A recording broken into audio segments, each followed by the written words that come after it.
pentagram dedicated to Henry Foreman. In the years of the primal course, in the dawn of terrestrial birth, man mastered the mammoth and horse, and man was the lord of the earth. He made him an hollow skin from the heart of an holy tree. He compassed the earth therein, and man was the lord of the sea. He controlled the vigor of steam. He harnessed the lightning for hire. He drove the celestial team, and man was the lord of the fire. Deep-mouthed from their thrones, deep-seated, the choirs of the eons declare the last of the demons defeated. For man is the lord of the air. Arise, O man, in thy strength. The kingdom is thine to inherit, till the high gods witness at length that man is the lord of his spirit.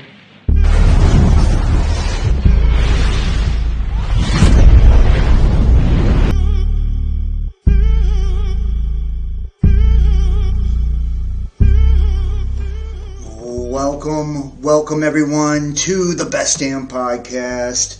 I am your host, John Keene.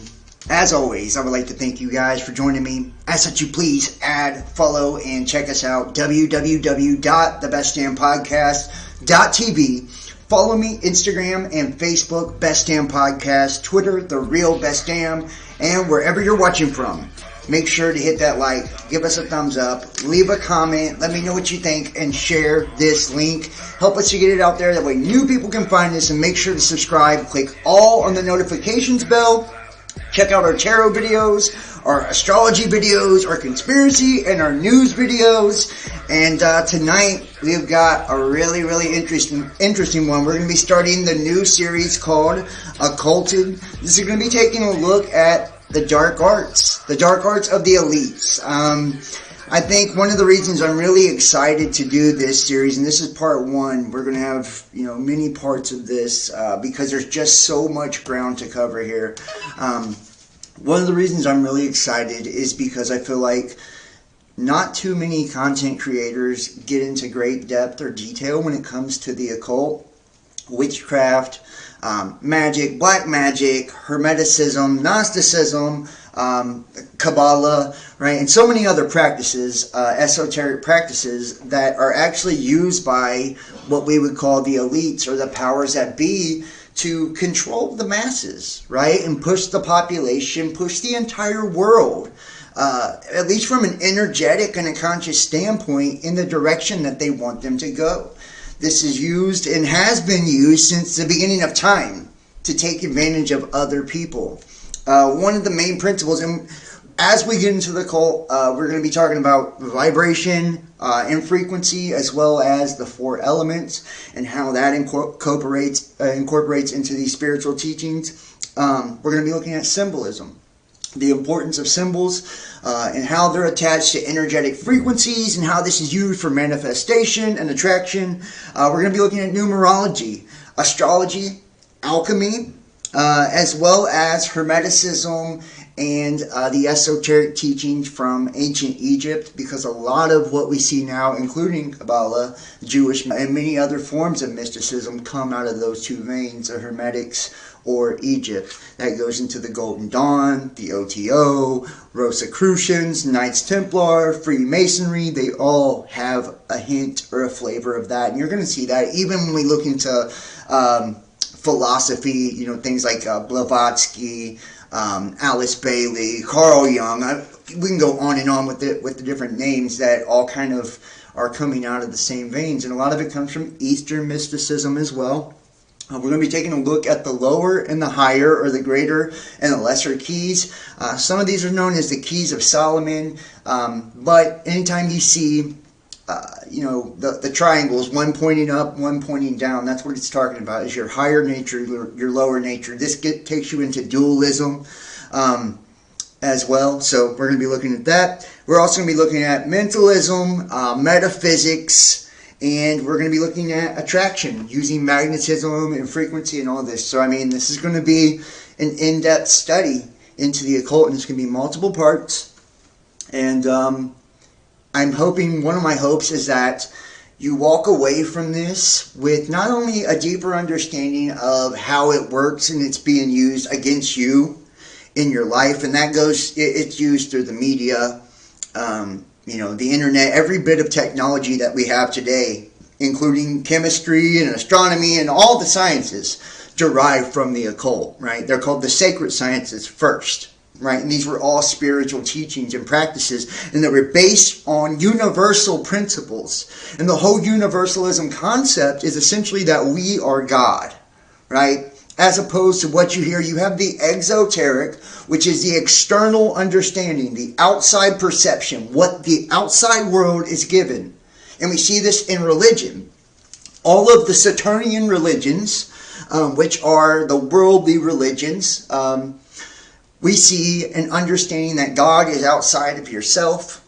You have an external savior in a lot of cases, that, a middleman between you and God, right? And that Godhood is something that man cannot obtain, right? God is perfect, omnipresent, right? Whatever. And it has a disconnectedness from God. Well, the esoteric and the mystery teachings teach that we are in fact that divine spark, that each and every one of us are a piece of God, and that we have unlimited potential and ability to populate every dimensional aspect of reality, and not only through our thoughts, but our words, our clothes, everything about us and what we choose to co-create within the reality has the ability to repel and to attract things to us. And we can control, manipulate, and influence our reality and our world on a day-to-day basis. We can do it short-term, long-term, and we can do it through a million different variations of tuning into different frequencies and different aspects of the creation of the reality. And we're going to talk about some of the more well-known methods on how this is achieved. First, we're going to look at Kabbalah, then we're going to look at magic, then we're going to dive into a couple of books. Some of my personal favorites, Liber Null and the Psychonauts is going to be one of them.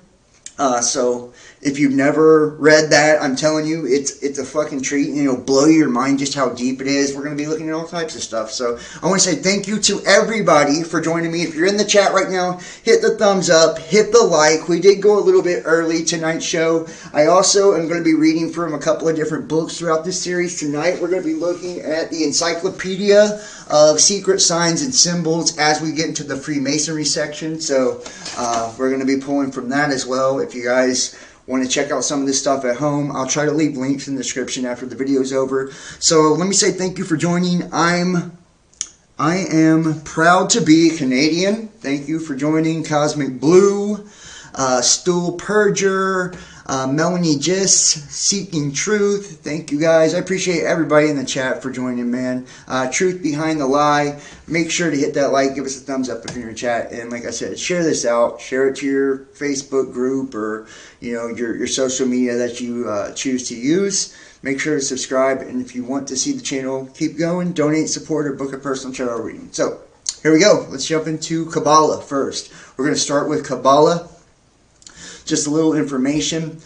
First, we start with the Tree of Life, which is literally parallel or corresponding received tradition, is an esoteric method, discipline, and school of thought that originated in Judaism. A traditional Kabbalist in Judaism is called a Merkabah.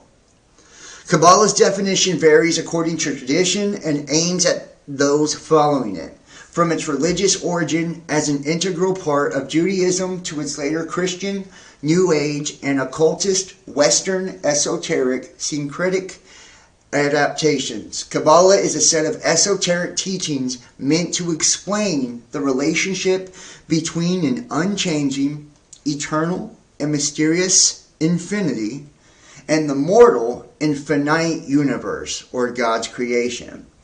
Now, while it is heavily used by some denominations, it is not a religious denomination in itself. It forms the foundations of mystical religious interpretation. Kabbalah seeks to define the nature of the universe and the human being. the nature and purpose of existence, and various other ontological questions. It also presents methods to aid understanding of the concepts and thereby attain spiritual realization. Kabbalah originally developed within the realm of Jewish tradition, and Kabbalists often use classical Jewish sources to explain and demonstrate its esoteric teachings. These teachings are held by followers in Judaism to define the inner meaning of both the Hebrew Bible and the traditional rabbinic literature and their formerly concealed transmitted dimension, as well as explain the significance of Jewish religious observances. So, the origin of Jewish mysticism, the Sephiroth and the Shining Ones. Most of you guys will be familiar with the Sephiroth. According to the adherents of Kabbalah, the origin of Kabbalah began with the Tanakh, or the Hebrew Bible. According to the Midrash, God created the universe with 10 utterances, or 10 qualities.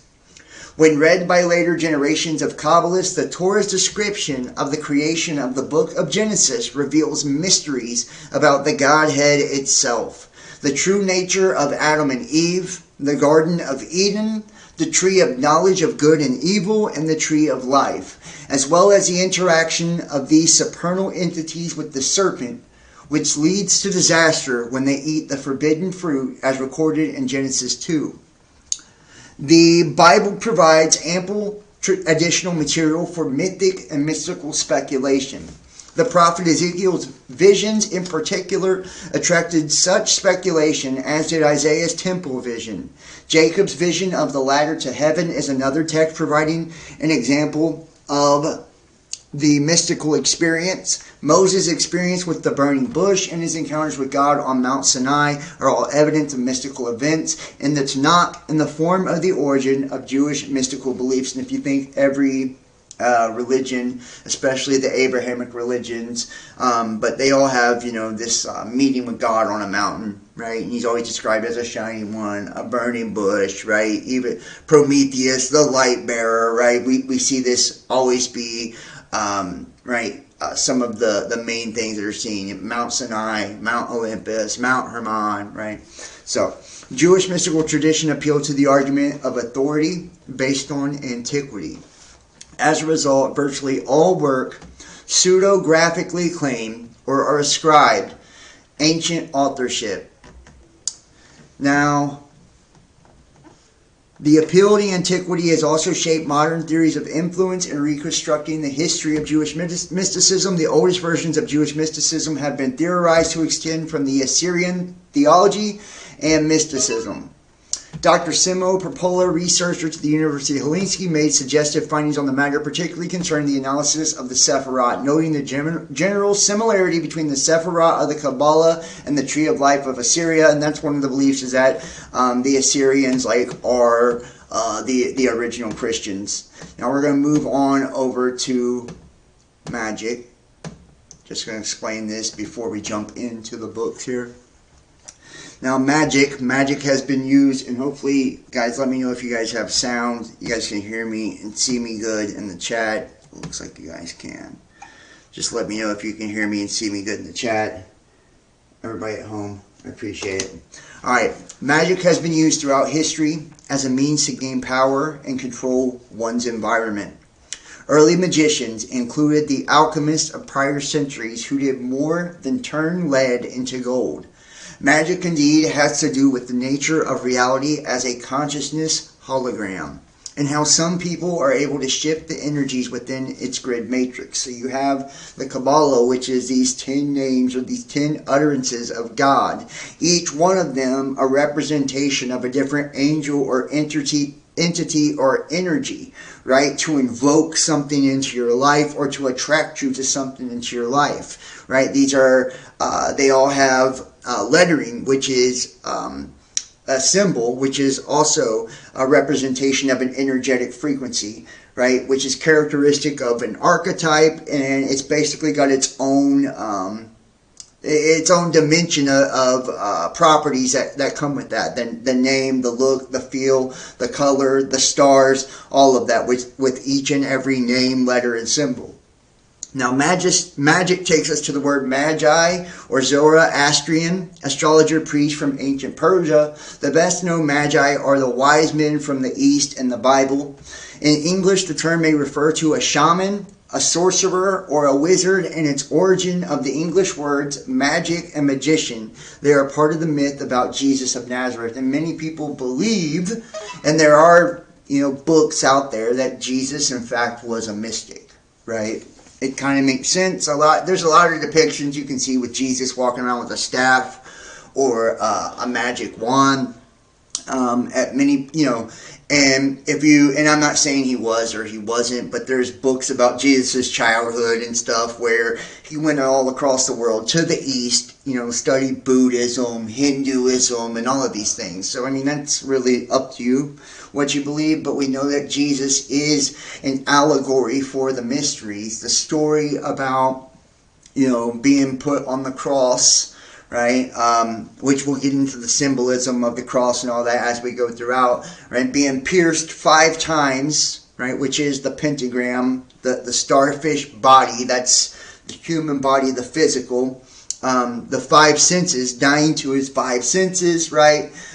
His last wound, being pierced in the heart and the water coming out, us being made up of water, right? It's also describing elements, and him being resurrected 3 days later. This is astro-theological. It's talking about the astrology of the sun, right? And the solstice as well. So it has multiple meanings.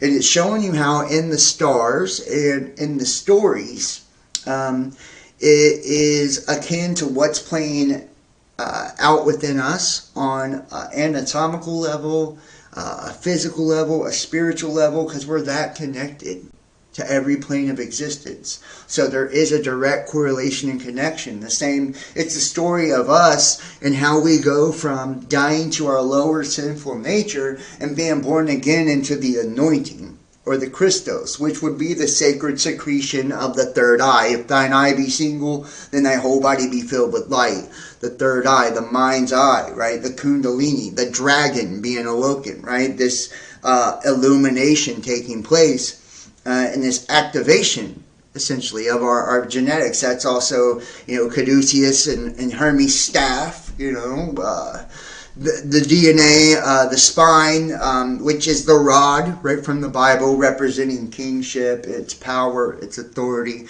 These are all different symbolisms for the same thing, and it's really essentially the same process. And this is the process of being activated, but being awakened to the true nature of who you are, awakened to your godhood. Essentially, we are the little g gods.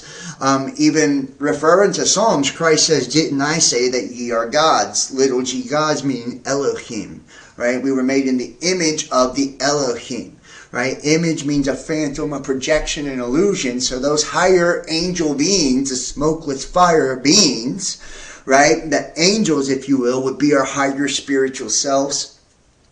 Being governed by astrological entities or energies that we call planets and stars, having their own energetic frequency or variance that has a penetrating effect in the creation or the algorithm of each one of us on a spiritual level, right? And then from the day that we're born, with the numbers that correlate to that, to the colors of our eyes, right?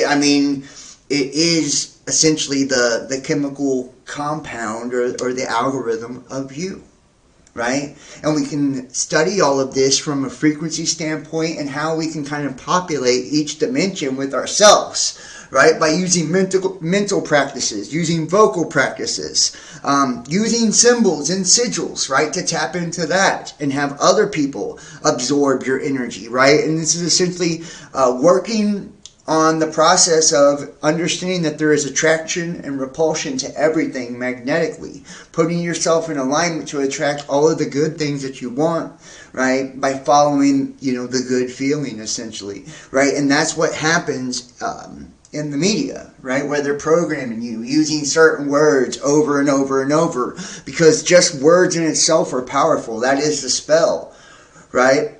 And think about the Tower of Babel when it fell, this united tower that ascended all the way up to the heavens to God, the language was confused, right? Which is, what we speak, we know that the tongue is cursed. It has the power of life and death. That language being confused, meaning, we were at once in harmony with our words, and our spirits were in harmony, and now they're not, right? We have the divided brain that's fighting against itself.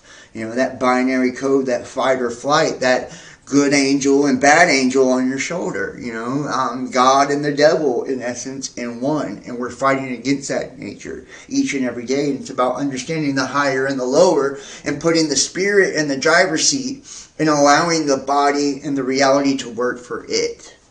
So now magic next takes us to magnetics and the electromagnetic grids that create the illusion of our reality, right? And in a conscious holographic reality, right? Which would be, in essence, like a simulation. Think about it.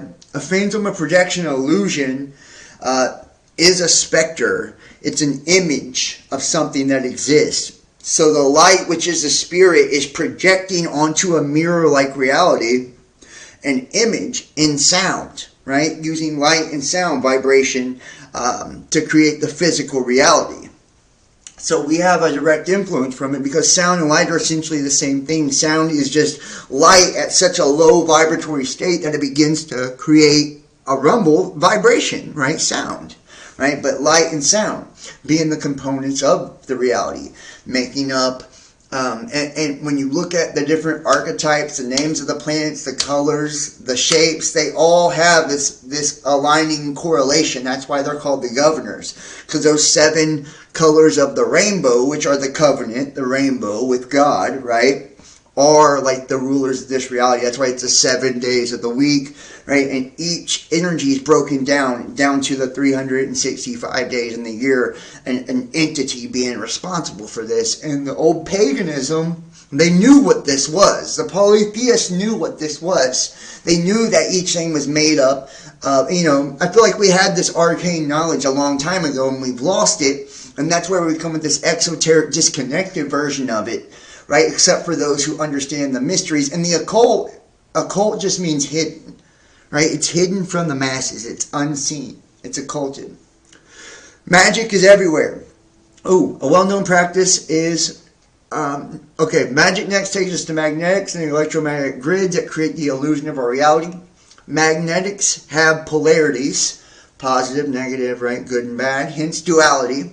North and south poles, pole shifts in the physical and in the conscious, right, which is the pendulum swing. It's polarity, right? And when we look into, and we'll get into it eventually through the Kabbalion, we'll talk about the Hermetic principles and the sacred sciences in a video, and just break it all down on how it works, rhythm, correspondence, polarity, and, how even, like, you see it in every aspect of our creation, from having sex, right, rhythm, right, like vibration, correspondence, masculine, feminine, the sexes, gender, it's all a part of this reality.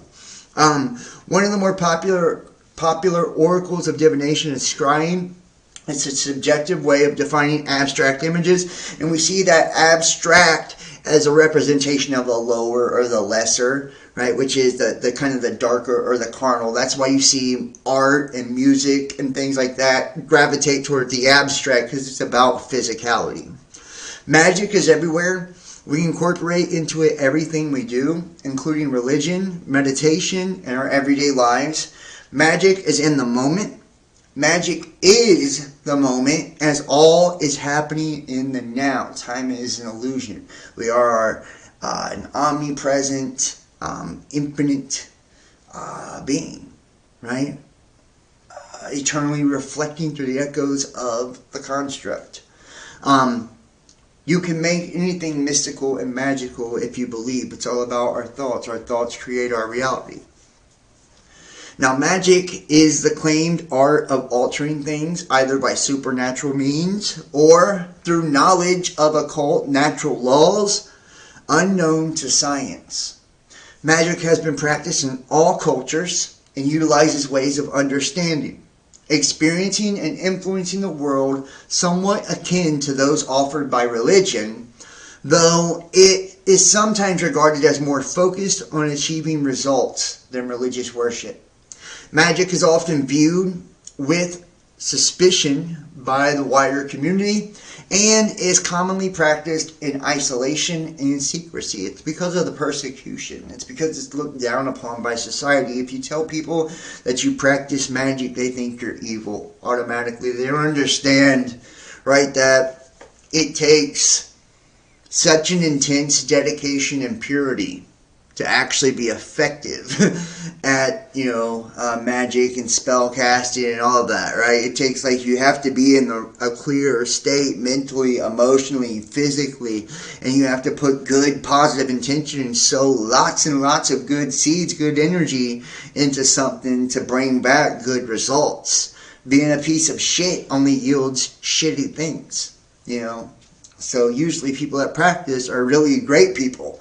They're some of the most spiritual people on the earth. They're just incredibly intentional about the way that they practice, whether they're doing vision boards, moon manifestations, prayer, meditation, verbal ritual, right, or what, sex ritual. It doesn't matter. They're very intentional in the way they go about it, and they try to populate every layer of their reality, the spiritual realm, the mental plane, right, into the physical, and put an impression of their intent or their will onto all the world. That way, their energy is soaking into attracting the things that they want. Now, modern Western magicians generally state magic's primary purpose to be personal spiritual growth. Many see magic ritual purely in psychological terms as a powerful means of autosuggestion and of contacting the unconscious mind. Modern perspectives on the theory of magic broadly follow two views, which also correspond closely to ancient views. The first sees magic as a result of a universal sympathy within the universe, where if something is done here, as a result, happens somewhere else. The other view sees magic as a collaboration with spirits who cause the effect, and that's essentially what it is. Spirit gives, everything originates, right, from light and sound, right? So it's coming out of the quantum, out of the ether, if you will, before it becomes elements. Elements are nature, right? The physical or palpable manifestations of the spirit, right? So it starts in the spiritual realm first and then manifests here, and that goes with everything. Cause and effect. Now, appearing from Aboriginal tribes in Australia and the Maori tribes in New Zealand to rainforest tribes in South America, bush tribes in Africa, and ancient pagan tribal groups in Europe, some forms of shamanic contact with the spirit world seem to be nearly universal in the early development of human communities. And like I said, these spirits or deities are associated or correlated to planets, stars, days, months, you name it, right? They're descriptive deities is what we'll call them, or entities, and they have a ranking system. And this is what we would call demons or daemons, which means a demon is a persona or a mask, right? It's an archetype, an energetic frequency, so it can come as a symbol as well. It can be shown as a symbol, matching an energetic frequency, a word or a sound, matching the energetic frequency, something that you write, right? An energetic frequency, think, and there's a thought associated with it, action associated with it, and it has its own archetype or personality, and that's why it's a demon, right? Because it's a mask, and we can tap into it. We can put on any one of those masks, use those masks. That's what the Temple of Solomon was about, right? Using the demons to build his temple. Right? His temple was a spiritual temple. Magic in ancient Egypt was used for protection against angry deities, jealous ghosts, and foreign demons and sorcerers who were thought to cause illness, accidents, poverty, and infertility. Much of the Babylonian and Egyptian pictorial writing character derived from the same sources. And, if you're putting out negativity, darkness, you create an imbalance where darkness has to be paid, right? So you'll see a lot of magicians try to create a polar opposite imbalance by doing good things. That's why all religions talk about charity and shit like that. Although indigenous magical traditions persist to this day, very early on, some communities transitioned from nomadic to agricultural civilizations, and with this shift, the development of spiritual life mirrored that of civic life, just as tribal elders were consolidated and transformed in kings and bureaucrats, so too were shamans and adepts changed into priests and priestly castes. This shift is by no means nomenclature alone. While the shaman's task was to negotiate between the tribe and the spirit world on behalf of the tribe, as directed by the collective will of the tribe, the priest's role was to transfer instructions from deities to city-state on behalf of the deities, as directed by the will of those deities. The shift represents the first major usurpation of power by distancing magic from those participating in that magic. It's at this stage of development that highly codified and elaborate rituals setting the stage for formal religions began to emerge, such as funeral rites of the Egyptians, sacrifice rituals of the Babylonians, Persians, Aztecs, and Mayans. And, I mean, if you think about it, right, that's where you see the bloodlines and things like that come from. Family crest, right? That's a symbol or sigil for your family. And it has parts making up that symbol or sigil, different animal spirits and all of that. It's your family persona, right? It's a spirit behind that. You know, we all make our mark, if you will, our brand, if you will, right? Taking control of our own agency. And a lot of these more prominent families did that, and as they deepened their knowledge and understanding of the mysteries, they codified it in secret rituals. And, you know, the masses were dumbed down by being taught the esoteric. That way they could be controlled and their energies could be used to benefit, you know, those that were in power. Now we're going to go ahead and jump into Liber Null. And I'm telling you, I've got some good ones. So I just want to show you. Alright, introduction here. And thank you for the super chat, Stool Purger. I really appreciate that. That's very, very, very kind of you. I can't tell you how much I appreciate it. Everybody in that chat hit the thumbs up too. Alright, introduction. The magic of the IoT is an intensely practical, personal, experimental art. Two major themes run through this book. That altered states of consciousness are the key to unlocking one's magical abilities, and that these abilities can be developed without any symbolic system except reality itself. The magical style of thinking is explored with chapters on the alternative belief and the alphabet of desire.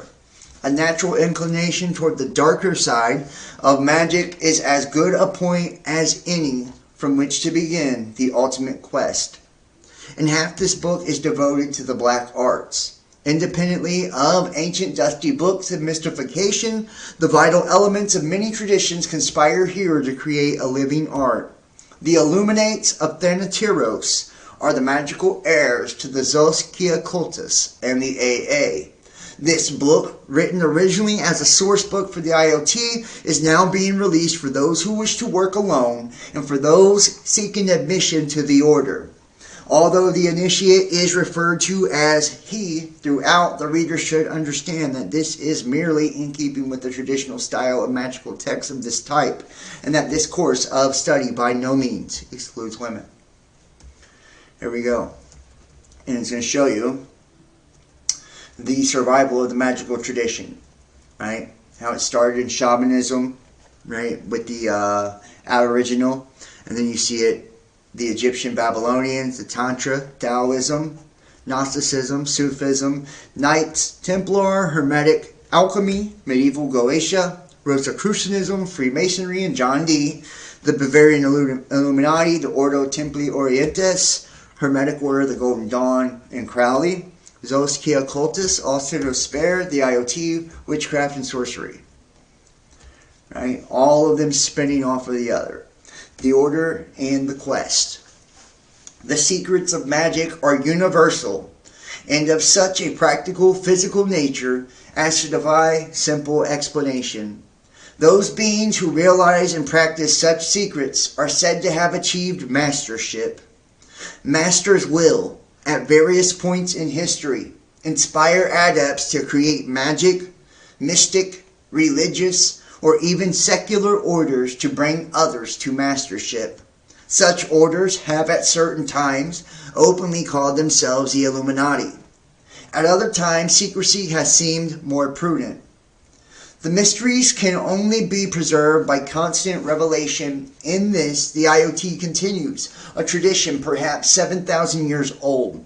Yet the order in the outer has no history, although it is constituted as a satrap of the Illuminati. And I just want you to know, Illuminati, it's the illuminated, right? It's those who are able to communicate at an enlightened, higher frequency and awareness, right? Those who move behind the shadows. And they are the puppet masters because they're able to populate all of the dimensional realms. In the order with no past, there is nowhere, and you can read any bit of their text, and there's dual meanings, right? There's always the exoteric, external lower meaning and message, and there's always something that's higher. And if you're at a high state of frequency or consciousness, you can communicate on that level with other consciousness. In the order with no past, there is nowhere to conceal the future from the present. It takes its name from the gods of sex, Eros, and death, Thanatos. Apart from being humanity's two greatest obsessions and motivating forces, sex and death represent the positive and negative methods of attaining magical consciousness. Illumination refers to the inspiration, enlightenment, and liberation resulting from success with these methods.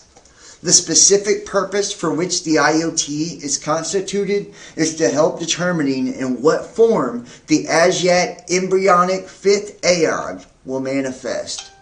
Its task, although historic, consists in disseminating magical knowledge to individuals. For at no time since the first aeon has humanity stood in such need of these abilities to see its way forward. There is no formal hierarchy in the IoT.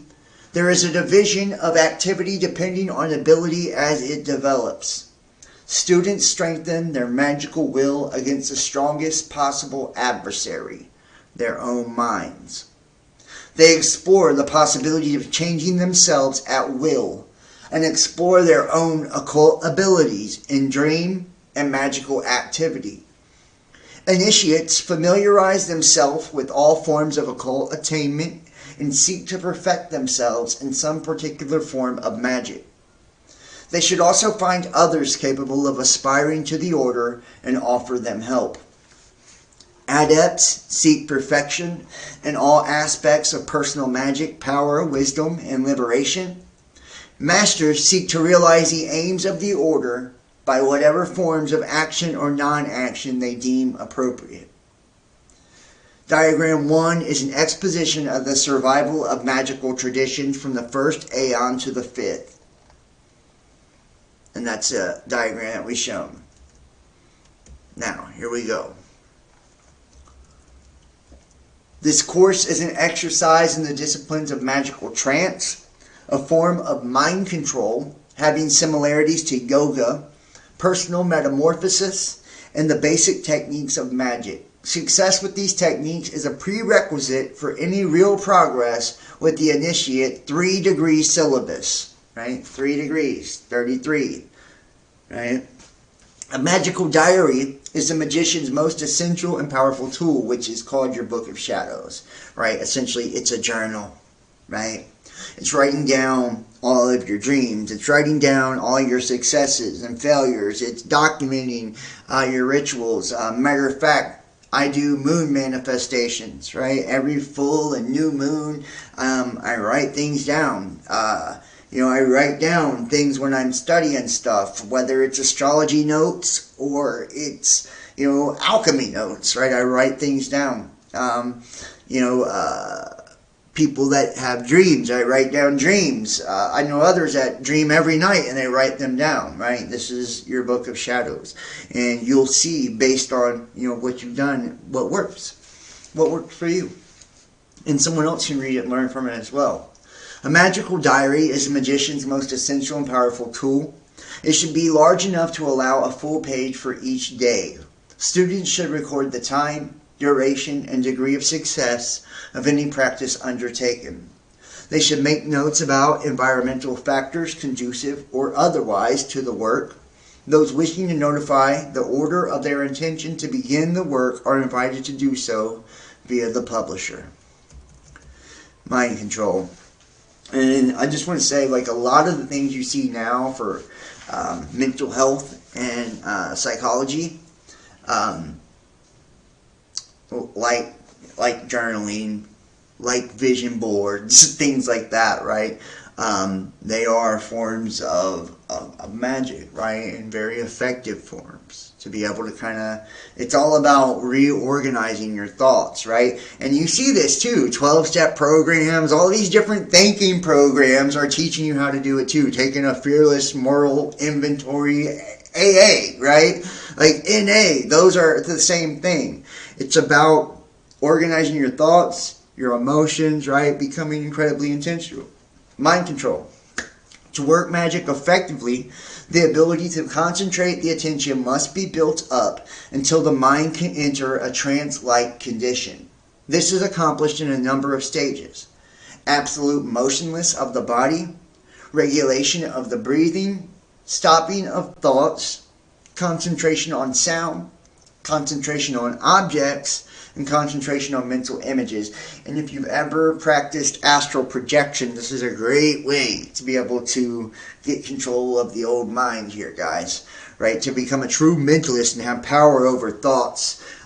It's important to go completely motionless, thoughtless, right? But allow the mind to stay awake as the brain enters into, that REM state, kind of tapping you in. You can then start to be very intentional about what you see, what you create. This is, you can even picture yourself leaving out of your body, your light body, right? There's many guided meditations on astral projection, but this is a good practice to be able to do it. Being motionless, your breathing, very intentional about your breathing. Breathing is always very important, and not thinking, right? Clearing your mind. The magical trance is the science and art of causing the change to occur in conformity with will. The will can only become magically effective when the mind is focused on not interfering with the will. And one of the ways they do this to the masses is they evoke emotional responses. They use highly charged words, right? Trigger words. Get it? Trigger. They're pulling a trigger, right? And these words are words that are charged, and they evoke they have a negative connotation, right? Like the word racist or something like that. They use this language to evoke an emotional response from you. Because when you get into your feels, get into your emotions, right, your critical thinking skills turn off, right? And emotions go into overdrive, and you start making dumb decisions. You can be swayed. Another reason that the psychological shit is so huge now is because if they can get you on drugs like psychotropics, they put you in a limbo, a state between conscious and unconscious, and it's the most suggestive state of the mind. So then when you're watching television, which we know repetition is the number one method of mind control, repeating something until it becomes true, or just repeating something to you. This is why you see commercials on loop all day long, the same talking points being repeated, right? These are all forms of mind control and the power of suggestion, right? The suggestions being used to socially engineer us into a state of being, right? A state of existence, into different beliefs, because whatever we believe becomes our reality. Okay? And we begin to attract more of that into our lives. We solidify that reality the more we believe it. The mind must first discipline itself to focus its entire attention on some meaningless phenomena. If an attempt is made to focus on some form of desire, the effect is short-circuited by lust of result. So you're always lusting after things, right? They keep you constantly lusting after things, never feeling good enough, so you can't actually manifest or gain ground and attract the things that you truly want and desire. Egotistical identification, fear of failure, and the reciprocal desire not to achieve desire arising from our dual nature destroy the result, right? It's null and void. It marks itself out. Therefore, when selecting topics for concentration, choose subjects of no spiritual, egotistical, intellectual, emotional, or useful significance. Meaningless things. And they're saying too, right, it's your ego that's driving you, in essence, for the most part, day by day, to make the decisions you make, right? And because of that, it's burdening you on the spiritual end, right? You're not putting no spiritual energy. Everything is self-absorbed, self-focused, so you can't connect to anything outside of self to make anything really happen. Metamorphosis, a transmutation of the mind to magical consciousness, has often been called the Great Work. It has far-reaching purpose, leading eventually to the discovery of the true will. Even a slight ability to change oneself is more valuable than any power over the external universe. Metamorphosis is an exercise in willed restructuring of the mind. All attempts to reorganize the mind involve a duality between conditions as they are and the preferred condition. Thus, it is impossible to cultivate any virtue like spontaneity, joy, pious pride, grace, or omnipotence without involving oneself in more conventionality, sorrow, guilt, sin, and impotence in the process. Religions are founded on the fallacy that one can or ought to have one without the other. High magic recognizes the dualistic condition but does not care whether life is bittersweet or sweet and sour. Rather, it seeks to achieve any arbitrary perceptual perspective at will. Any state of mind might arbitrarily be chosen as an objective for transmutation. But there is a specific virtue to the ones given. The first is an antidote to the imbalance, impossible madness of the magical trance. The second is a specific against obsession with the magical practices. In the third section, they are laughter, non-attachment, or disinterest. Attaining these states of mind is accomplished by a process of ongoing meditation. One tries to enter the spirit of the condition whenever possible and to think about the desired result at other times. By this method, a strong new mental habit can be established.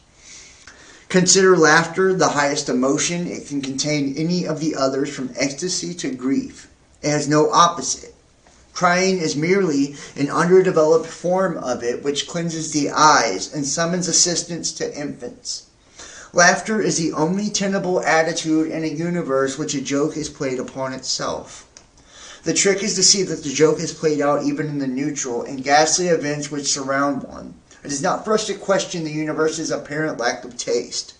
Seek the emotion of laughter in what delights and amuses. Seek it in whatever is neutral or meaningless. Seek it even in what is horrific and revolting, though it may be forced at first. One can learn to smile inwardly at all things.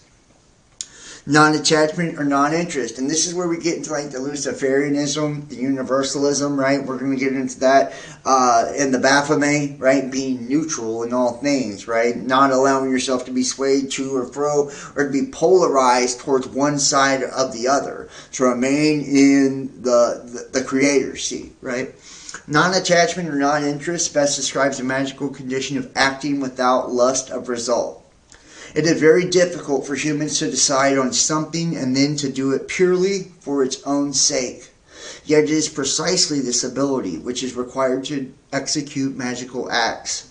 Only single-pointed awareness will do. Attachment is to be understood both in the positive and negative sense, for an aversion is its other face. Attachment to any attribute of oneself, one's personality, one's ambitions, one's relationships, or sensory experiences, or equally aversion to any of these will prove limiting. It's, the attachment to ourself that prohibits us or prevents us from actually executing when it comes to magic, right? Because we have preconceived notions and desires, and we're basing our magic on an expectation of some desire that we have for some result or outcome. It's being not attached and allowing it to flow naturally and be what it is that actually makes it more powerful. On the other hand, it is fatal to lose interest in these things, for they are one's symbolic system or magical reality. Rather, one is attempting to touch the sensitive parts of one's reality more lightly in order to deny the spoiling hand of grasping desire and boredom. Thereby, one may gain enough freedom to act magically. In addition to these two meditations, there is a third, more active form of metamorphosis, and this involves one's everyday habits. However innocuous they might seem, habits in thought, word, and deed are the anchor of the personality. The magician aims to pull up that anchor and cast himself free on the sea of chaos. To proceed, select any minor habit at random and delete it from your behavior. At the same time, adopting a new habit at random. The choices should not involve anything of spiritual, egocentric, or emotional significance, nor should you select anything with any possibility of failure. By persisting with such simple beginnings, you become capable of virtually anything. All works of metamorphosis should be committed to the magical diary. Now, it's saying too that it's about self-mastery. In essence, right? The ability to take on something and to work on it without an attachment to the ego or anything like that, and to be neutral in the practice to allow clarity to take place and until you reach points of perfection. Magic success in this part of the syllabus is dependent on some degree of mastery of the magical trances and metamorphosis. This magical instruction involves 3 techniques: ritual, sigils, and dreaming. In addition, the magician should make himself familiar with at least one system of divination: cards, crystals, gazing, runesticks, pendulum, or divining rod. The methods are endless in each one, right? Whether you're, and I'm getting ready to do a tarot course, actually. I'm going to be posting that in the next week or so. For people who are interested in purchasing it, it's going to teach you how to do tarot. It's going to be Tarot 101, 201, 301. It's going to be a few different courses on how to read tarot. But tarot is one form of divination. Crystals, working with crystals, is another. Runes, pendulums, or rods also. And what they do is to allow you to pick up on energetic frequencies through these objects to divine the future or divine answers to questions you may have. Whatever symbolic system or instruments are used, they are not only to provide a receptacle or an amplifier for inner abilities. No divinatory system should involve too much randomness. Astrology is not recommended, and I don't feel like astrology is random, to be honest, but astrology is based on energies and archetypes as well of the planets and their alignments, as opposed to when you were born and where they are in your chart at the time. Ritual is a combination of the use of talismanic weapons, gesture, visualized sigils, word spells, and magical trance. Before proceeding with sigils or dreaming, it's essential to develop an effective banishing ritual.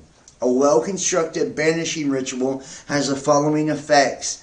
It prepares a magician more rapidly for magical concentration than any other trance exercises alone. It enables a magician to resist obsession if problems are encountered with dream experiences or with sigils becoming conscious.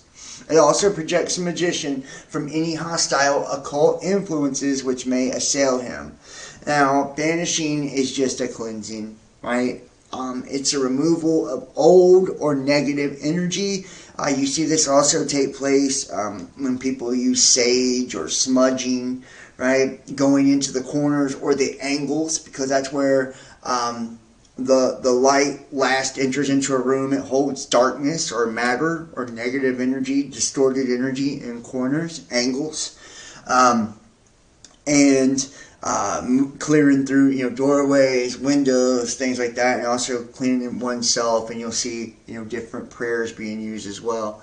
But this is to cleanse energy, essentially any old energy that's hanging on, demonic or archonic entities that are, vampiric and that feed off of, pain and feed off of, negativity. That could be attached to you in some way. We could, by not understanding what symbols we're working with, by not understanding what words we're saying, just as simple as, cussing and putting yourself down. You're cursing yourself, saying I'm always stupid, or damning yourself, right? You're bringing curses down onto yourself. You're speaking curses down onto yourself. And a lot of times, a lot of the music we listen to is ritual oriented in some way, shape, or form. Books that we read, religious practices especially, and if you're not understanding what you're truly doing, you don't know exactly what you're attracting to or what you're connecting to energetically, right? On an energetic level. So you could be bringing some really nasty shit into your world and not even be aware of it. So it's important to always cleanse yourself. To develop a banishing ritual, first acquire a magical weapon, a sword, a dagger, a wand, or perhaps a large ring. A lot of people use things like selenite. I have a crystal wand as well. Some people, witch hazel, just different things. Right? I have daggers too. Most of them for just ritual purposes. They're symbolic. The instrument should be something which is impressive to the mind and should also represent the aspirations of the magician. So depending on what you're doing, if you're using a wand as in tarot cards, right? A wand for tarot, a dagger for, some other type, an offensive or an aggressive ritual, for, the sword. And the advantages, and the instrument should be something which is impressive to the mind. It's going to have an impact to the mind because we correlate thoughts to certain energies as well. It should also represent the intentions, right?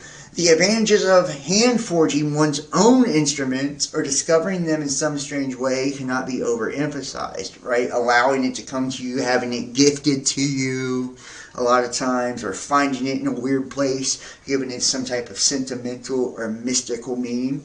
The banishing ritual should contain the following elements as a minimum. First, the magician describes a barrier about himself with the magical weapon, like drawing a circle around yourself, right? Because the curves, angles, right? Harness darkness, negativity, curves, light, right? The barrier is also strongly visualized. Three-dimensional figures are preferable.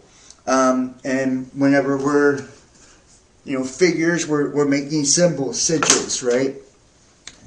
Second, the magician forces his will on a visualized image, focusing your thoughts onto something, using your mind's eye, using your physical eyes to look or speak into something, right? You can offer herbs or, flowers or things like that, incense to attract certain energies or archetypes. Do it on specific days of the week, hours of the day, correlating to specific numbers and planets in the sky, and do it according to different celestial alignments as well, different moons for different rituals also. For example, the image of the magical weapon or his imaginary third eye, perhaps a ball of light inside his own head, and you can see here, right? These are different forms. A sound concentration may alternatively be used, like hum, right? Sound, singing bowls, things like that. Third, the magical barrier is reinforced with the power symbol drawn with the magical weapon. The traditional five-pointed star, the pentagram, which is Phi, right? Phi. It's a starfish body, or pentagram can be used for the eight-pointed star of chaos, Oct, right? Or any other form. Words of power may also be used. Power words. We talked about Kabbalah, right? The 10 utterances. The magician aspires to the infinite void by a brief but determined effort to stop thinking, clearing the mind. Sigils. The magician may require something which he is unable to obtain through normal channels. It is sometimes possible to bring about the required coincidence by direct intervention of the will, provided that this does not put too great a strain on the universe. The mere act of wanting is rarely effective, so it doesn't help to just want something. It's like you need to act like you already have it, right? You have to be thinking, acting as if. And you have to already be on the level or frequency to meet what you're trying to attract. The mere act of wanting is rarely effective, but this, as the will becomes involved in a dialogue with the mind. This dilutes magical ability in many ways. The desire becomes part of the ego complex. The mind becomes anxious of failure, and the will to not fulfill desire arises to reduce fear of failure. Soon the original desire is a mass of conflicting ideas. Often the wished for result arises only when it's been forgotten. The last fact is the key to sigils in most forms of magic spells. Sigils work because they stimulate the will to work subconsciously, bypassing the mind. So they're going around the mind, right? Subconsciously through sigils because they hold power and tension. You can create what's called servitors, right? Where you draw a symbol or a sigil on a piece of paper and create a thought, a storyline, an archetype for it. Focus your intention, specific days of the week for the power or the frequency you're trying to use, right? Thor, Thursdays, thunder, lightning, whatever, right? And you're trying to use fire or energy, electricity within it. Tell yourself a story about it and picture it growing in your mind, right? You're literally creating something with your mind's eye, starting as a thought and taking it and transferring it into physical paper, into the ether, speaking it out loud, right? Giving it attributes and everything.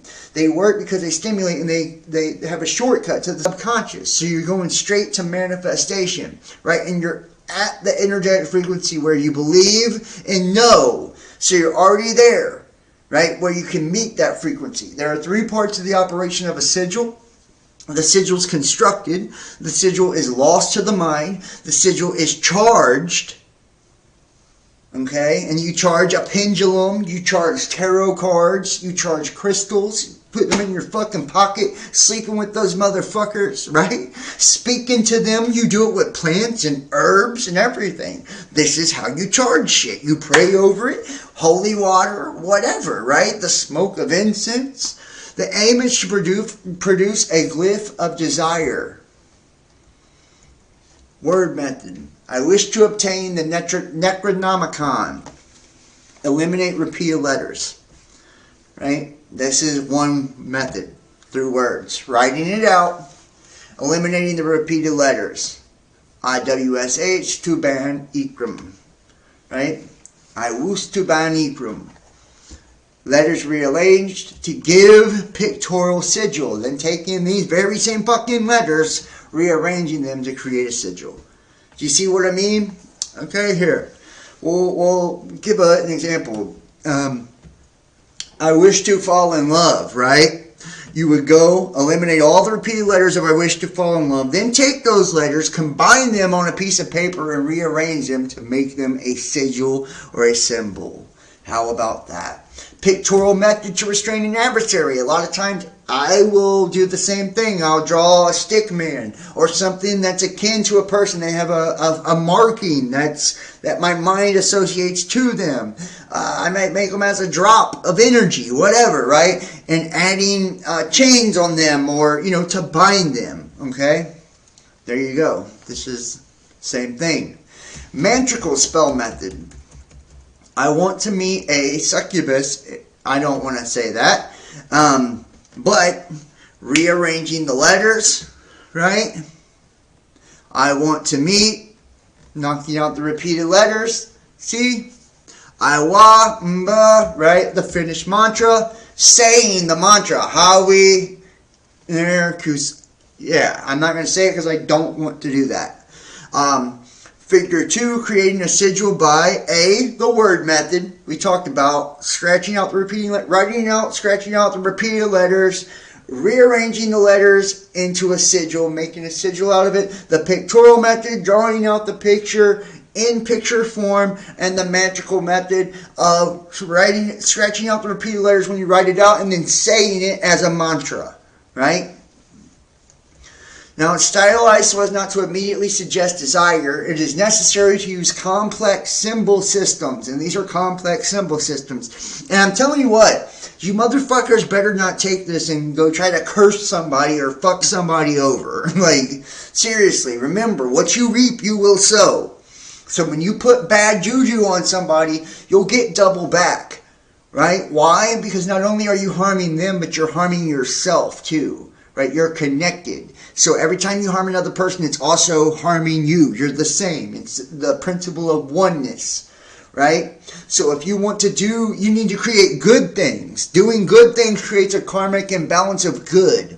Then you can start to focus your manifestations, your mantras, your journals, your sigils, all of the different magical things, your moon manifestations, everything, your prayer, your meditation, vision boards on beautiful, good, positive things and goals that you set for your life, from very small, realistic goals to outlandish goals, times 10 goals, right?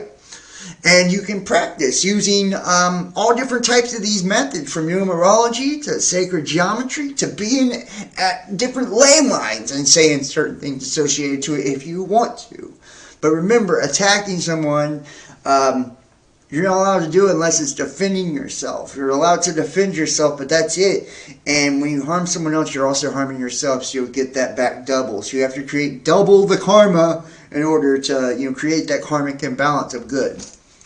Now, Figure 2 shows how sigils may be constructed from words, images, and sounds. The subject matter of these spells is arbitrary and not recommended. To successfully lose the sigil, both the sigil form and the associated desire must be banished from normal waking consciousness. So, lose the sigil. Banish it from your consciousness. Forget about it. The magician strives against any manifestation of either by force, turning of his attention to other matters. Focusing your attention on something else. It's redirecting your energy. Sometimes the sigil may be burnt, buried, or cast into an ocean. Right? Water, air, fire, right? Different elements, okay?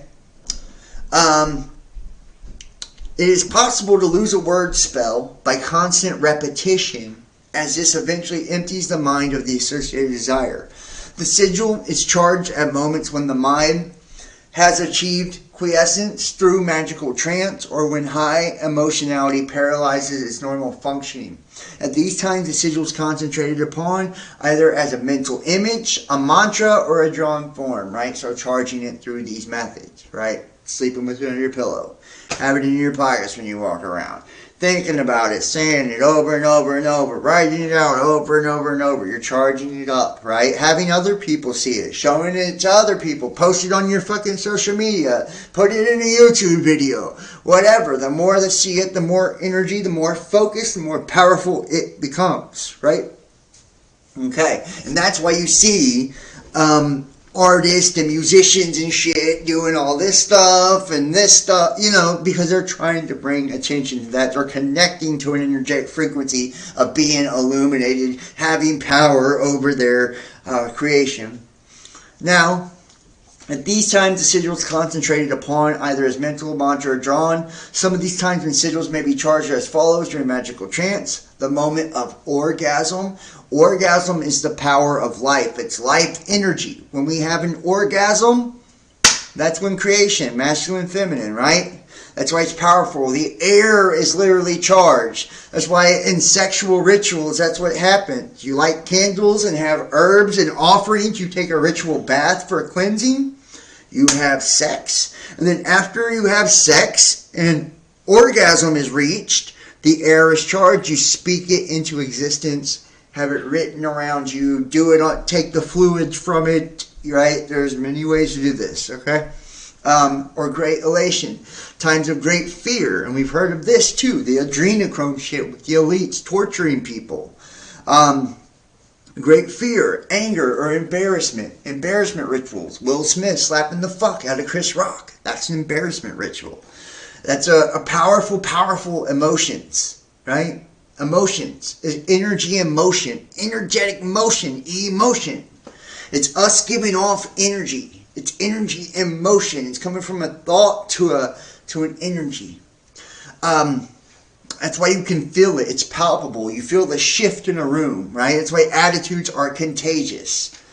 Alternatively, when another strong desire arises, this desire is sacrificed or forgotten, and the sigil is concentrated on instead. After holding the sigil in the mind for as long as possible, it's wise to banish it by evoking laughter. A record should be kept of all work with sigils, but not in such a way to cause conscious deliberation over the sigilized desire. How about that? How about that? Right? When you think about it too, like, I don't know, and this is why it's so important to see the same words which have correlating numeric codes like to gematria and numerology in the headlines of the news media, right?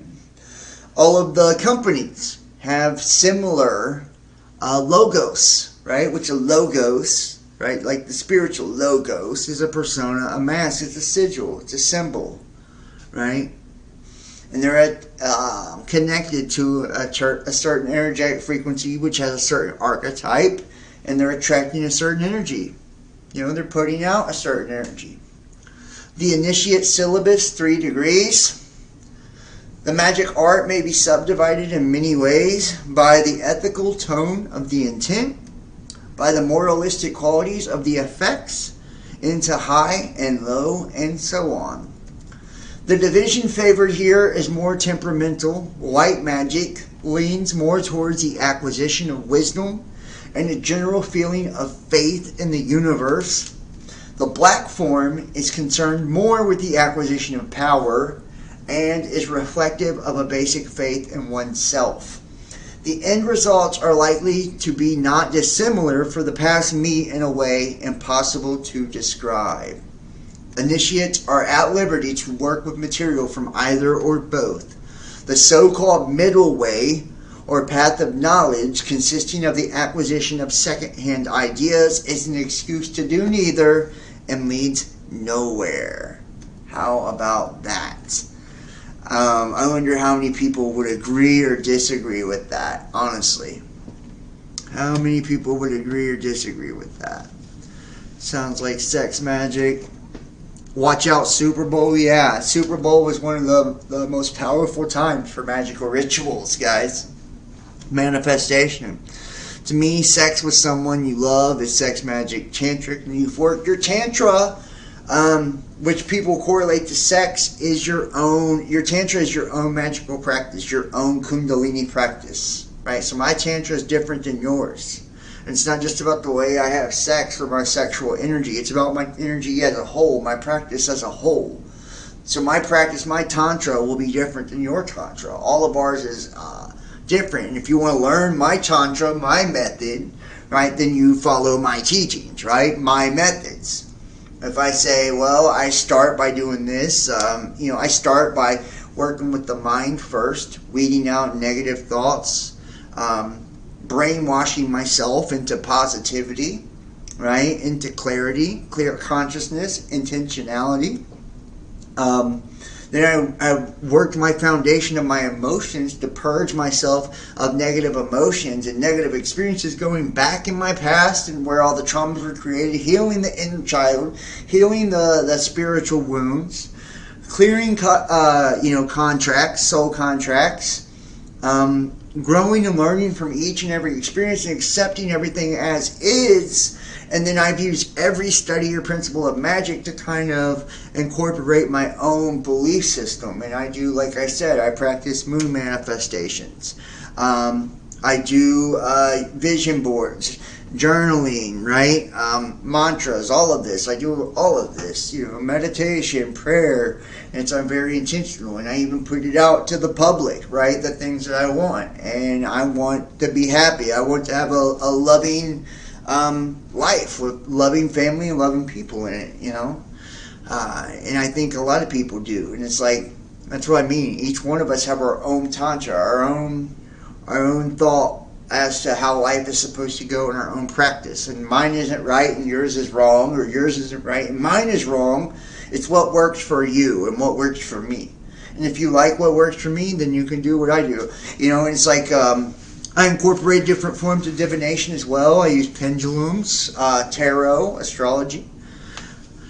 Purging is very healing. Yes, it is. It pushes you to higher thought and pattern. Well, and it's because of the different polarities. When you go down to the depths of your soul, it's like a slingshot, right? You're pulling back that rubber band.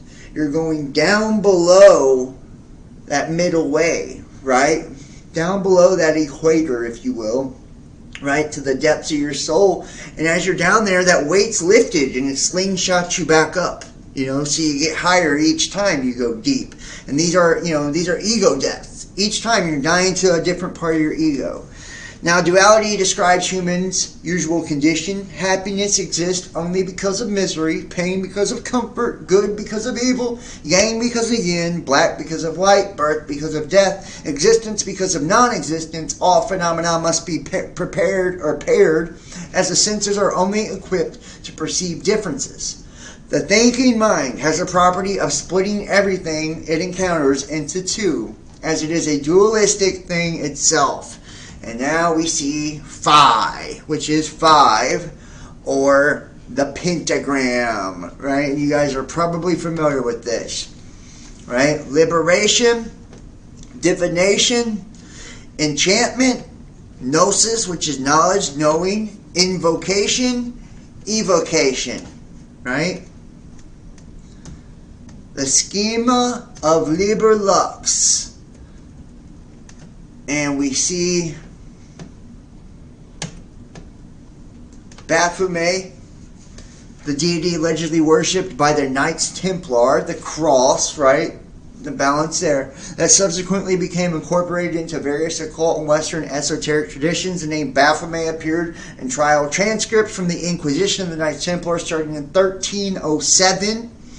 And it first came into popular usage in the 19th century during debate and speculation on the reasons for the suppression of the Templar order.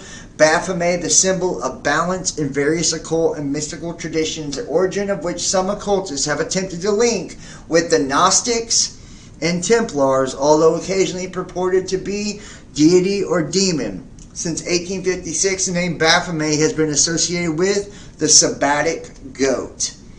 Images drawn by Eliphas Levi, composed of binary elements representing the symbolization of the equilibrium of opposites.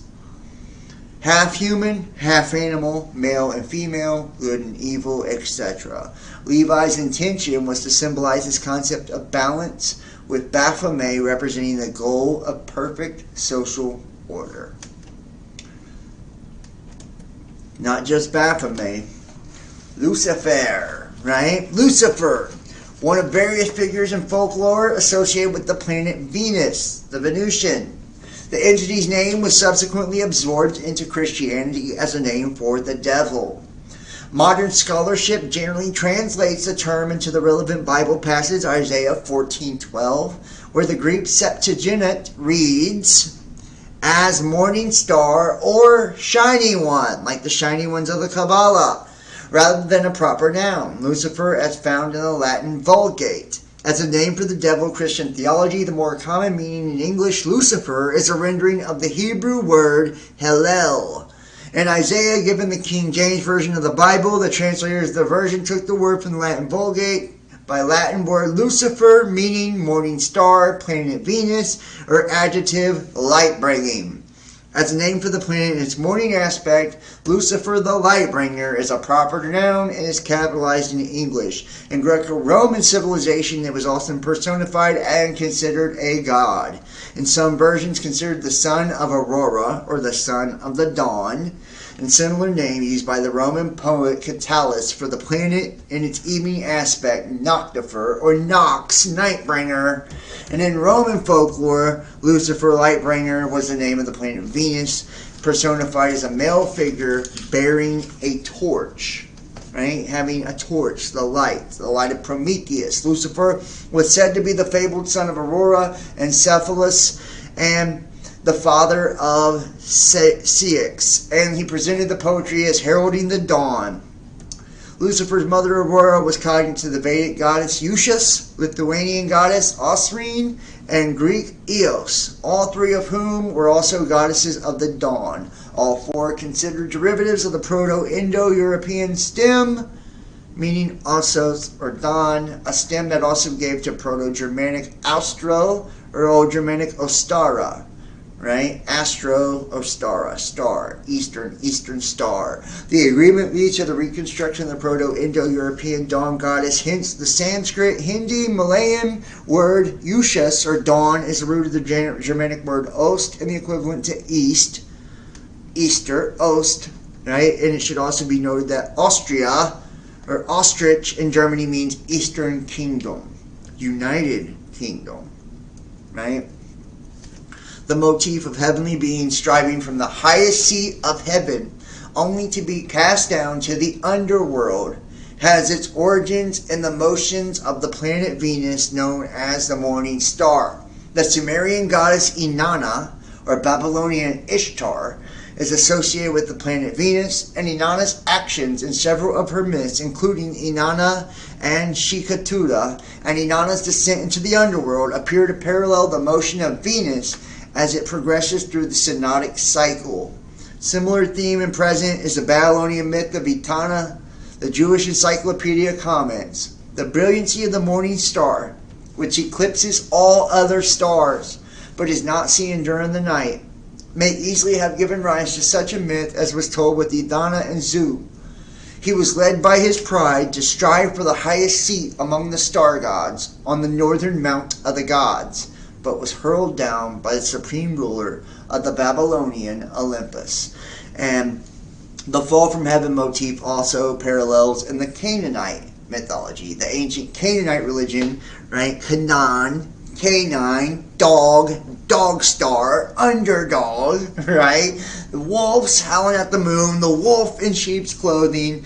We can go on and on about this and all the connections to Lucifer, right? And Luciferianism meaning believing you're your own God, right? Satanism, you're your own God, right? And that we're all a piece of the divine. All a piece of the divine. So, we're going to go back over here real fast before we jump into a new book. Now, there is a part of man which is of a singular nature. Although the mind is unable to perceive it as much, man considers himself a center of will and a center of perception. Will and perception are not separate, but only appear so the mind, the unity which appears to the mind to exert the twin functions of will and perception, is called Kia, right, or Ka, by magicians. Sometimes it's called the spirit or soul or life force instead. Kia cannot be experienced directly because it is the basis of consciousness or experience, and it has no fixed qualities which the mind can latch onto. Kia is the consciousness. It is the elusive I, which confers self-awareness but does not seem to consist of anything itself. Kia can sometimes be felt as ecstasy or inspiration, but it is deeply buried in the dualistic mind. It is mostly trapped in the aimless wanderings of thought and in an identification with experience and in that cluster of opinions about ourselves called ego. Magic is concerned with giving the Kia more freedom and flexibility and with providing means by which it can manifest its occult power. Kia is capable of occult power because it's a fragment of the great life force of the universe. It's a fragment of God, meaning it is the golden ratio, the Fibonacci sequence, right? The Vesica Pisces. It is that infinite, recurring piece, fragment, fractal. It's electricity, it's energy, it's a divine spark, it's fire. It's fucking chaos, you know? Now, a thing is said to exist and exert certain properties. Being and doing. This calls for the concepts of cause and effect or causality. Every phenomenon is seen to be caused by some previous thing.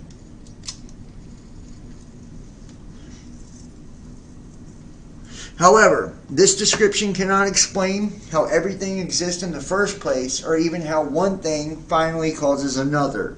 Obviously, things have originated and do continue to make each other happen. The thing responsible for the origin and continued action of events is called chaos by magicians. It could as well be called God or Tao. But the name chaos is virtually meaningless and free from the childish anthropomorphic ideas of religion. And if you ever study the Tao, right, it's the id, right? It's the id. It's what we call God or spirit. Chaos is also the force by which adds increasing complexity to the universe by spawning structures which were not inherent in its component parts. It's the force which has caused life to evolve itself out of dust, and is currently most concentratedly manifest in the human life force, or Kia, where it is a source of consciousness. Kia is but a small fragment of the great life force of the universe, which contains the twin impulses to immerse itself in duality and to escape from duality. And that's the two brothers, right? The twins. It will continuously reincarnate until the first impulse is exhausted. The second impulse is the root of the mystic quest, the union of the liberated spirit with the great spirit. To the extent that the Kia can become one with chaos, it can extend its will and perception into the universe to accomplish magic. Between chaos and ordinary matter, and between Kia and the mind, there exists a realm of half-formed substance called ether. It is dualistic matter, but of a very tenuous, probabilistic nature. It consists of all the possibilities which chaos throws out, which have not yet become solid realities. It is the medium by which the non-existent chaos translates itself into real effects. It forms a sort of backdrop out of which real events and real thoughts materialize, because etheric events are only partially evolved into dualistic existence. They may not have a precise location. Now we're going to move to gnosis. Altered states of consciousness are the key to magical powers. The particular state of mind required has a name in every tradition. No mind, right? And in the Tao, it talks about, not Tao, right? Stopping the internal dialogue, passing through the eye of the needle, ain or nothing, samadhi, or one-pointedness. In this book, it will be known as gnosis. It is an extension of the magical trance by other means. Methods of achieving gnosis can be divided into the two types. In the inhibitory mode, the mind is progressively silenced until only a single object of concentration remains. In the excitatory mode, the mind is raised to a very high pitch of excitement while concentration on the objective is maintained. Strong stimulation eventually elicits a reflex inhibition and paralyzes all but most central function, the object of concentration. Thus, strong inhibition and strong excitation end up creating the same effect, the one-pointed consciousness, or gnosis. Neurophysiology has finally stumbled on what magicians have known by experience for millennia. As a great master once observed, there are two methods of becoming God: the upright or the averse. Let the mind become as a flame or a pool of still water. It is during these moments of single-pointed concentration or gnosis that beliefs can be implanted for magic, and the life force induced to manifest. Table 1 on page 33 shows a number of methods that can be used to attain it. The death posture is a feint at death to achieve an utter negation of thought. It can take many forms, ranging from the simple not thinking exercise up to complex rituals.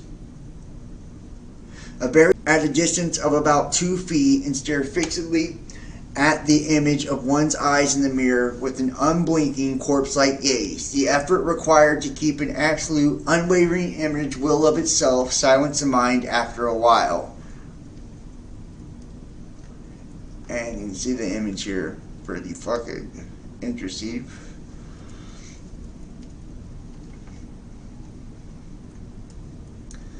And it's showing you the physiological gnosis. This is the different mode, inhibitory modes or excitatory modes: sexual excitation, magical trance, emotional arousal, praying and torture, dancing, chanting, drumming, gazing, walking, drugs, sensory deprivation, right?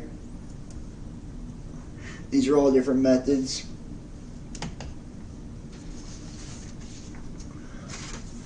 And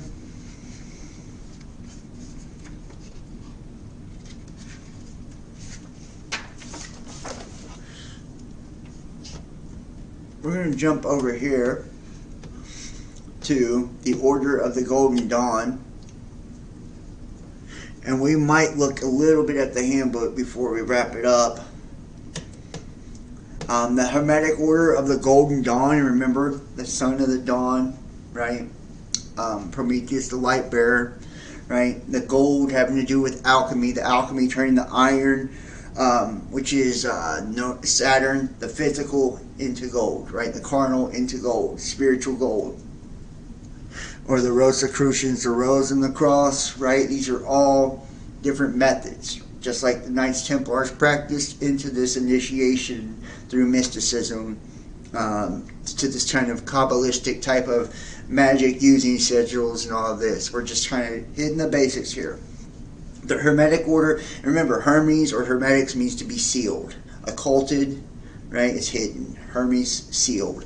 The Hermetic Order of Golden Dawn issued its own account of history. It claimed to be a Hermetic society whose members are taught the principles of occult science and the magic of Hermes. During the early part of last century, several prominent adepti and chiefs of the order in France and England died, and their deaths caused temporary dormant condition of temple work. It goes on to state that these adepts received indeed and have handed down to us their doctrine and system of theosophy and Hermetic science in the higher alchemy from a long series of practical investigators whose origin is traced to the Fratres Rosicrucius of Germany, which in association was founded by one Christian Rosenkreutz about the year 1398 AD, and that's a pen name, Christian Rosenkreutz, or Rosencross, right?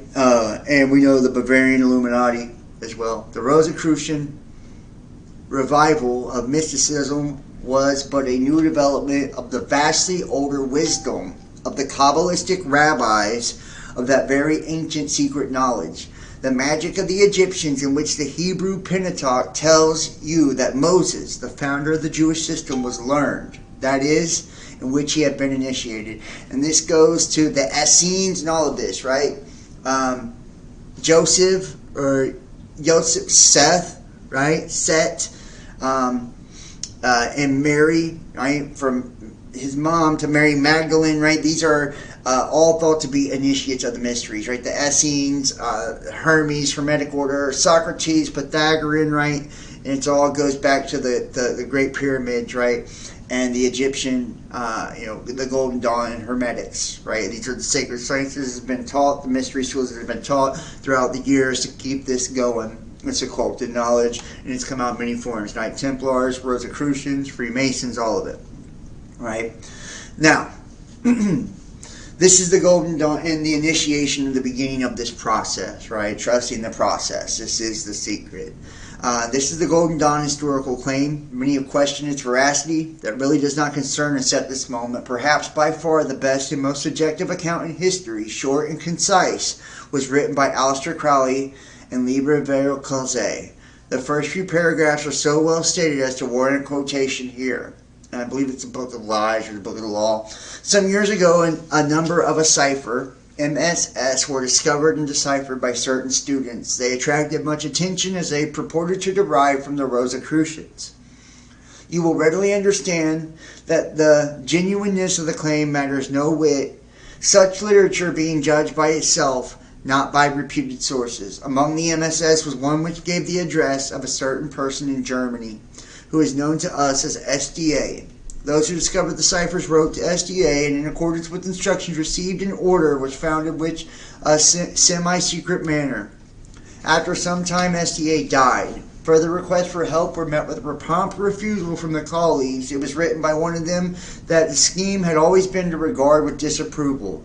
But since the absolute rule of the adepts is never to interfere with judgments of any person whomsoever, how much more than one of themselves, and that one most highly revered. They had refrained from active opposition. The adept who wrote this added that the order had already quite enough knowledge to enable it or its members to formulate a magical link with the adepts. Shortly after this, one called SRMD announced that he had formulated such a link, and that he himself and two others was to govern the order.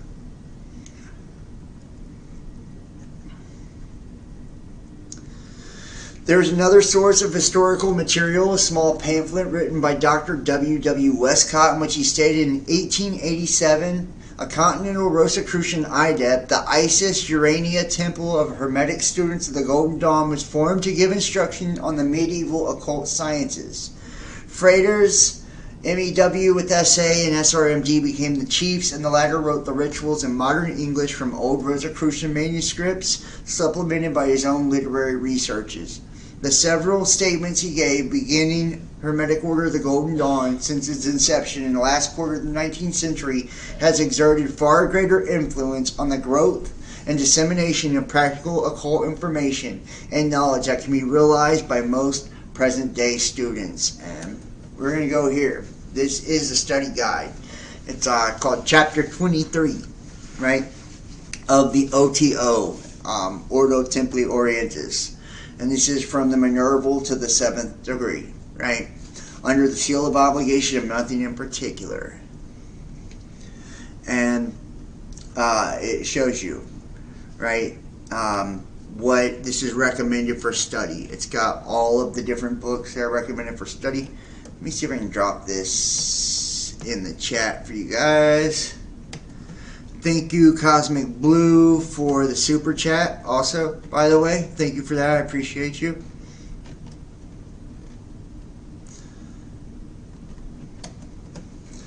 Now, we're going to go through this. The Minerval degree represents the thing about Minerva, the owl, right? Bavarian Illuminati, and what we see taking place in the Redwood Forest in California at Bohemian Grove, right?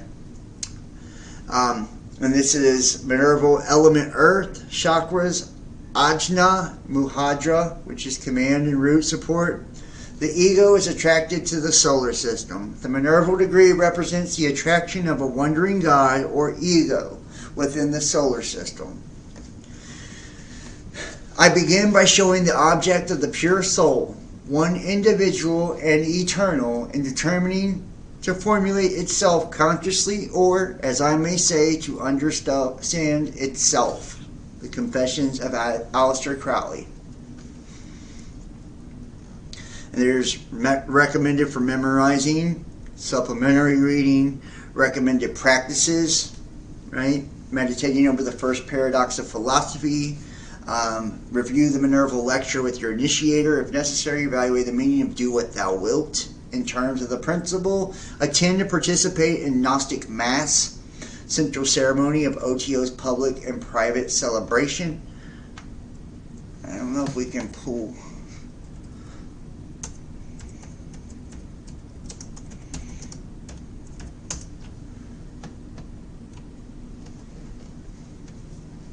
Right here, see, so you can pull the Gnostic Mass of the furnishings of the temple.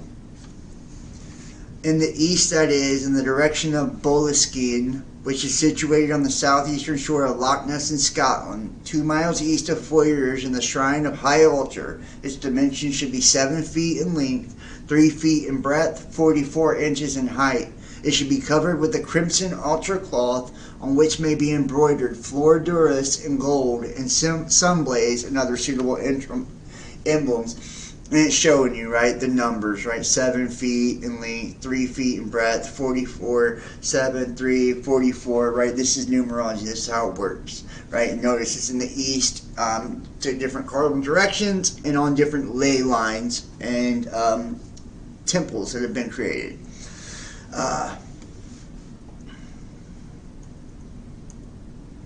And this is showing you the officers, the ceremony of the introit,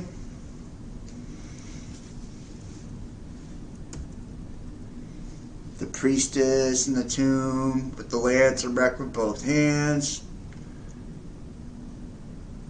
showing you the whole ritual here. Very interesting. We're going to go back to this though. Now,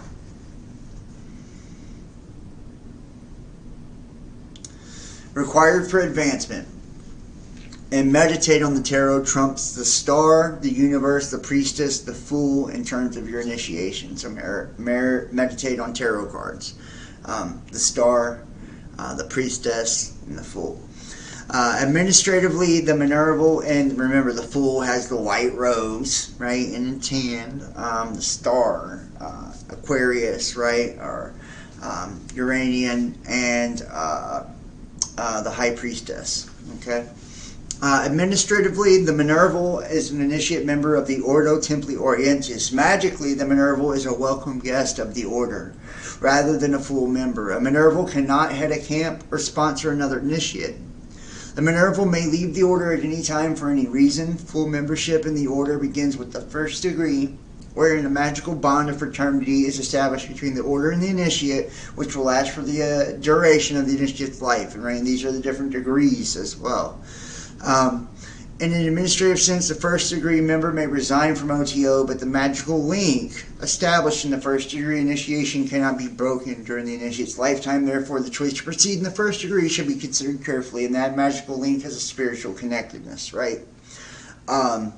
Being on that level of awareness, right? Illumination, right? You're connected to everybody else. There are 3 formal requirements for admission to the first degree.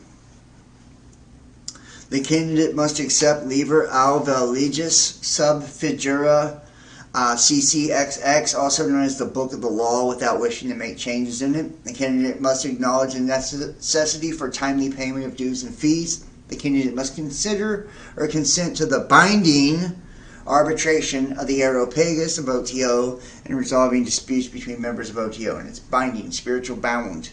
Right, and bind you to a law, an order, an oath. That's why you swear on oaths. And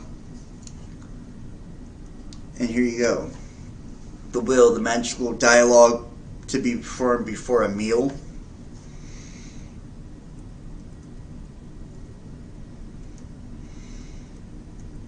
The duty. Do what thou wilt shall be the whole of the law. There is no law beyond do what thou wilt. Thou hast no right but to do thy will. Do that, and no other shall say nay. For pure will, unassailed with purpose, delivered from lust to result, is every way perfect. Love is the law, love under will. Every man and every woman is a star. And remember, if you're God, do what thou wilt, so it's do your will. There's no other law but do your will because you're God, right?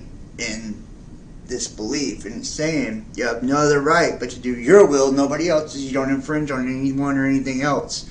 And it's pure will, delivered of lust of result, wanting no result, right? We were just talking about this in the different practices. In every way it's perfect. Duty to yourself. Find yourself to be the center of your own universe. I am the flame that burns in every heart of man and in the core of every star. Right, that illuminated fire, you're the divine spark. Explore the nature of power of your own being. This includes everything which is or can be for you, and you must accept everything exactly as it is in itself. It's perfected the way that it is. As one of the factors which go to make up your true self, this true self thus ultimately includes all things, however, because you're one of a total interconnected creation. So everything is in perfection and in alignment. Discovery is initiation, or the traveling inwards, and its nature is to move continually. It must be understood not as static, but as dynamic. Not as a noun, but as a verb. It's action, right? It's taking action. Faith without works is dead. And these are the esoteric meanings, what they're actually talking about. Right? When God gives all things to you, it's the power over all things. Solomon, the wisest man, who used the demons to build his temple. This is the holy temple. New Jerusalem, right? The eye of the Lord, the shadow of the Almighty. You're under his feathers. The Minerval, or the carnal, right? The lower, the greater, the lesser, the Canaanite, the dog star, Lucifer, the Christ, the Christos, the anointing, right? These things all have, in your Bible, Jesus was 33, 40 years in the desert. Do you see? It's always the same thing.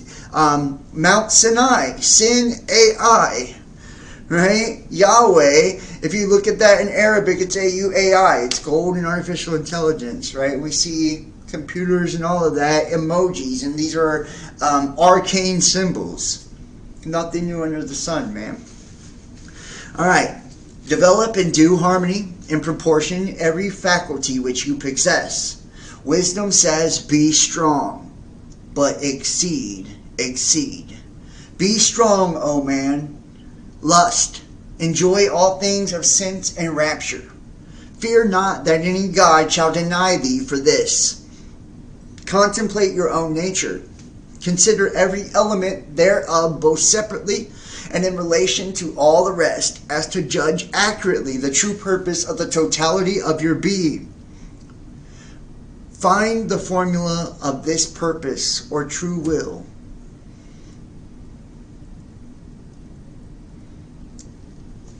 This true self, must accept everything exactly as it is. Hold on. Let me go back here. Find the formula of this purpose or true will in an expression as simple as possible. Learn to understand clearly how best to manipulate the energies which you control to obtain the results most favorable to it from its relation with the part of the universe which you do not yet control. Extend the dominion of your consciousness and its control of all forces alien to it to the utmost. Extend the dominion of your consciousness. Populate all dimensions. Right? It's about making yourself populated into everything. Do this by ever stronger and more skillful application of your faculties to the finer, clearer, fuller, and more accurate perception, the better understanding, the more wisely ordered government of that external universe. Never permit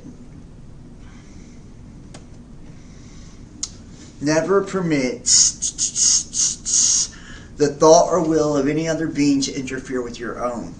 Be constantly vigilant to resent and on the alert to resist with unvanquishable ardor or vehemence of passion unquenchable every attempt of any other being to influence you otherwise and by contributing new facts to your experience of the universe or by assisting you to reach a higher synthesis of truth by the mode of passionate fusion. Do not repress or restrict any true instinct of your nature, but devote all in perfection to the sole service of your one true will. Be goodly, therefore. The word of sin is restriction, O man. Refuse not thy wife, if she will. O lover, if thou wilt, depart. There is no bond that can unite the divided but love. All else is a curse. Accursed, be it to the aeons hell. So with they all thou hast no right but to do thy will. Do that, and no other shall say nay. For pure will, unassuaged of purpose, delivered from the lust of result, is every way perfect. Ye shall gather goods of store of women and spices. Ye shall wear rich jewels. Ye shall exceed the nations of the earth in splendor and pride. But always in the love of me, and so shall ye come to my joy. Rejoice.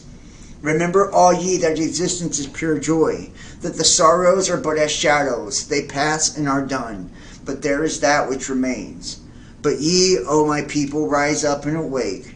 Let the rituals be rightly performed with joy and beauty, a feast for fire and a feast for water, a feast for life and greater feast for death, a feast every day in your hearts in the joy of my rapture, a feast every night unto new, in the pleasure of uttermost delight. Aye, feast, rejoice. There is no dread hereafter. There is the disillusion and eternal ecstasy in the kisses of new. Now rejoice. Now come in our splendor and rapture. Come in our passionate peace and right sweet words for the kings. Thrill with the joy of life and death, and thy death shall be lovely. Whoso seeth it shall be glad. Thy death shall be the seal of the promise of our age-long love. Come, lift up thine heart and rejoice. Is a God to live and a dog? No, but the highest are of us. They shall rejoice, our chosen. Who sorroweth is not of us.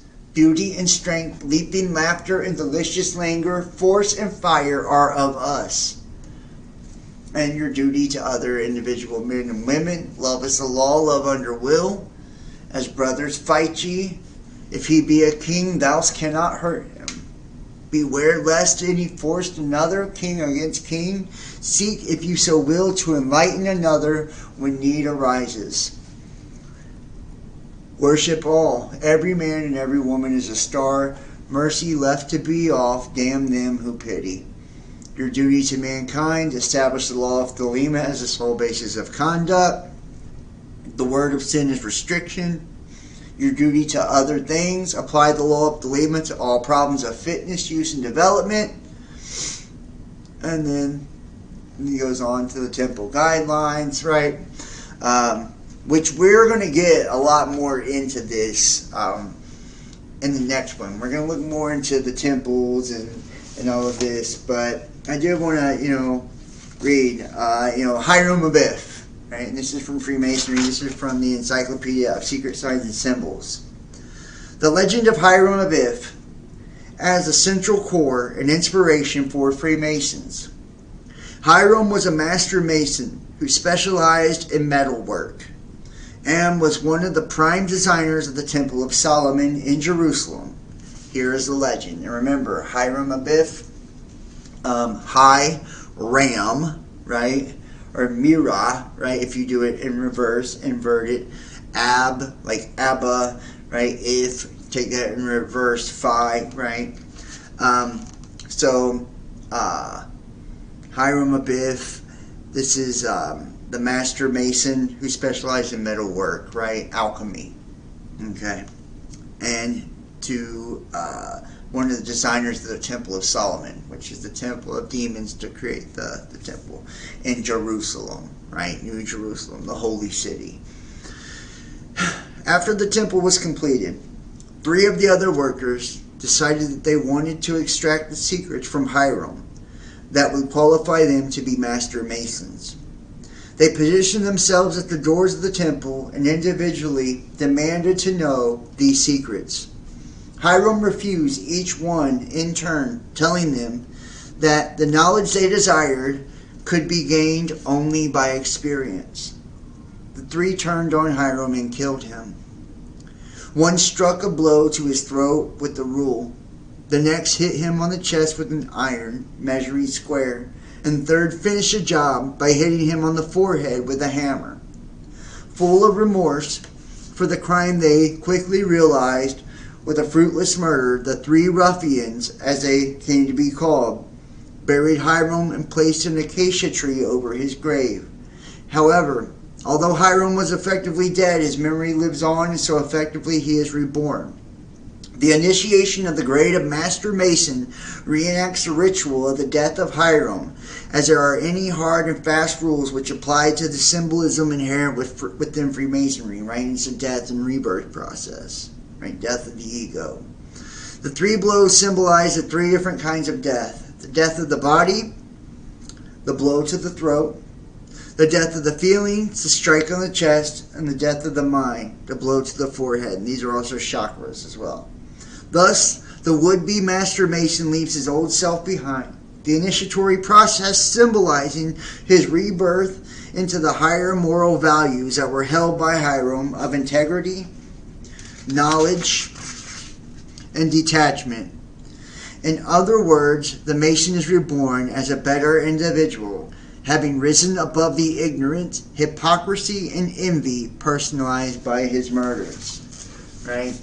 And the legend of Hiram Abiff is key, right? Because this is how you'll see a lot of Masons answer each other, right? As Hiram Abiff, asking for Hiram Abiff, and it's because of this legend. And notice he's hitting on the hammer of creation. We'll get into the symbolism of all of this as we go through this series. But what I think it's important for people to understand, that at the end of the day, and I feel like I've shown a lot tonight, and you should be able to pick up on a lot of this. This is why I do tarot videos, right? You can look at your sun, your moon, and your rising, right? And see what's being divined based on the current astrology out of the tarot cards. This is why I do astrology videos on the new and the full moons, right? So you can do your moon manifestations based on this. And this is why we look at the news and the media and the conspiracies, right? So we can use that critical thinking, right? And not allow ourselves to be tugged or pulled to one polarity or the other, or divided against ourselves, right? By this system of propaganda trying to get us to pick a side, you know? And we use these spiritual principles, these metaphysical principles, these sacred sciences to understand the reality from a scientific perspective. That way we can use it with practical knowledge, use it in a practical way, be intentional about the way we go about our lives, learn how it all truly works, how to be at the right place to meet the right frequency and to attract the right type of energy, so we create the reality we want to create, not the one that the elites or those that are oppressing most of us are trying to create for us. Now, I hope you guys have enjoyed part 1. Like I said, we're going to go way deeper in part 2. It's going to be awesome. I do hope everybody will check out our recent videos. Please consider donating and supporting to the channel. I'm completely viewer powered. This is how I keep the channel going. The best ways to donate is PayPal, Venmo, Cash App.